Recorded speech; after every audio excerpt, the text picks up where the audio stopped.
Magandang araw mga kaparehas. Narito po tayo sa Barangay Bagong Nayon City, Abaliwag, Bulacan. Kung sa'yo makapanayan po natin ngayon ang butihing lingkod punong barangay. Naglilingkod, nagsiservisyo, nagmamalasakit, gumagawa at gagawa pa ng maraming kabutihan sa kanya nasasakupan sa Barangay Nayon City, Abaliwag, Bulacan. Makapanayan po natin ngayon ang barangay na si ginagalang punong barangay, Kapitan Rodolfo Amang Albania. Kap, kumusta na po ba kayo? Okay naman, okay. Kap, may tanong ko lang po, kumusta na po ba sa ngayon ang ating nasasakupan na barangay? Okay naman siya ngayon. Sa ngayon, okay siya. Tahimik naman. Wala naman tayong na problema. Mabigat na problema dito. Okay. So regarding sa tahimik na barangay, Kap, so ano po mga ina-adapt natin mga batas dito para manatili po ang kapayapaan sa ating nasasakupan?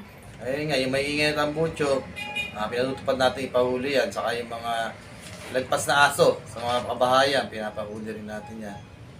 Para naman iwas rabies. Okay, so dito naman po tayo, Kap, sa batas kalinisan. Ano po ba ang mga pinapatupad din po natin para manatili po ang kalinisan sa ating barangay? Ay, yung weekly natin, clean up drive natin, pinatutupad natin yan. Para sa kalinisan. Okay, so bukod pa po dito, Kap, ano pa po ang inyong karagdagan pa mga programa dito sa ating nasasakupan?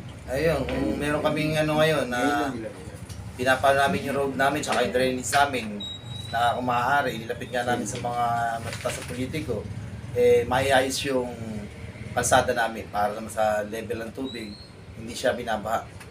Okay, pero may tanong ko lang, Kap, sa ilang buwan natin pagsiservisyo as bilang ama ng ating barangay o bilang punong barangay dito po sa Barangay Bagong Nayon, ano na po ang ating mga accomplishment na naisagawa na po natin dito? Ayun, yung 24/7 namin na pagpatupad ng batas dito, na lagi kami rumuronda, pinaroronda ko lagi mga tao. At katunayan nga, kasama lagi ang mga konsyal, kasama na rin ako para sa katahimikan ng aming barangay.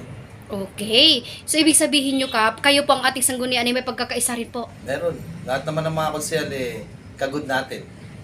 Wala naman pong parang Wala na. umaayaw sa Mabait inyo. naman ang mga konsyal natin. Wow, okay. Pero Kap, dito naman po tayo regarding sa ating mga priority. Sa nabanggit nyo po kanina na i-upgrade po ang mga kalsadahan o sa drainage canal system. Ano pa po ang dapat nating priority pa dito sa pag-unlad ng Barangay Bagong Nayon?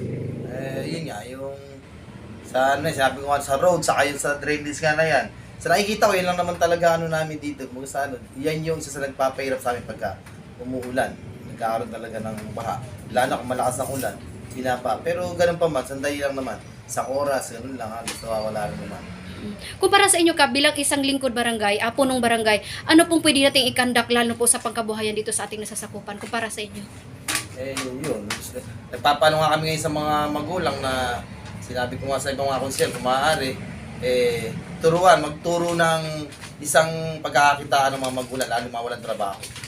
Ayun, okay. So, kung nanonood po ngayon, Kap, ang ating mga minamahal na mga kabarangay, ano po ang inyong panawagan at mensahe para sa kanila, lalo na po sa kalinisan at kapayapaan ng ating nasasakupan? Sana, isa lang pakiusap ng Sangguniang Barangay, ang katahimikan ni ating laging isasangalang-alang, iwasan po natin ang mainit ang ulo. Saka sana, kung maaari sa mga basura ninyo, i-segregate na natin ng maayos para pag hinakot, hindi ito halo-halo.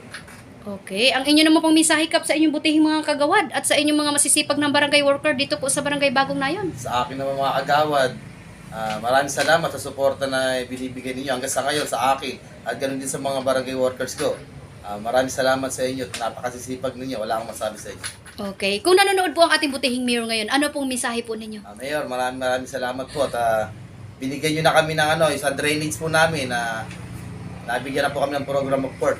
Hinintay lang po ni Ma'am BRK na ibigyan namin yung mga tao namin na kuwaro para mapag-umpisa na po. Mayor, maraming salamat po. Ayan, alright. Okay, yan po ang mensahe ng ating butihing lingkod punong barangay dito po sa Barangay Bagong Nayon City, Abaliwag, Bulacan. Ayon po kay Kap, nanatili po sila kasi sila po ay nagkakaisa, may respeto sa bawat naglilingkod. Magandang araw po mga kaparehas. Lay Castro po ng Parehas News. Ingat-ingat po kay Kap in your family. God bless us all. Thank you rin po, thank you. Mabuhay po kay Kap hanggat gusto ninyo. Salamat po.